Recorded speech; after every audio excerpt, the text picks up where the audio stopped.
मम्मीला बरं नाही म्हटलं की माझी दोन्ही मुलं ना आपसुकच मोठी होऊन जातात.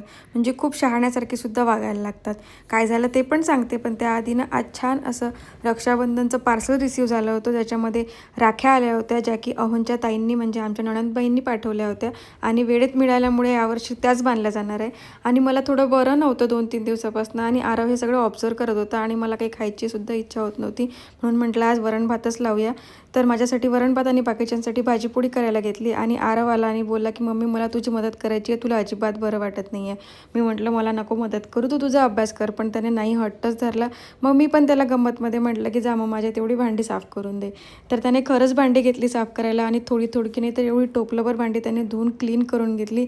घरातली कामं करायसाठी मुलगीच असावं लागतं असं काही नाही. माझी मुलगी आणि मुलगा दोघेही मला सारखीच मदत करत असतात आणि मी जर आजारी असले ती सारखे माझ्या मागे पुढे करत असतात की मला काय हवं नको ते बघत असतात आणि त्यांच्या छोट्या मदतीने सुद्धा मला खूप छान वाटतं. त्यानंतर एका ताईची ना मध्ये एकदा कमेंट आली होती की मला तुमच्या कारल्याच्या भाजीची रेसिपी द्याल, त्यासाठीच मी इथे आता तुम्हाला रेसिपी पण देऊन टाकते. तर मी नेहमी सकाळी कारल्याची भाजी बनवत असते टिफिनला देण्यासाठी, त्यामुळे मी रात्री सगळी कारली अशी पातळशी कापून घेते आणि त्याला मीठ लावून रात्रभर ठेवून देते. आता पण तुम्हाला जर वेळ नसेल तर तुम्ही सकाळी उठल्यानंतर लगेच कापून अर्धा तास किंवा 20 मिनिटं आधी वगैरे कापून त्याला मीठ लावून ठेवू शकता.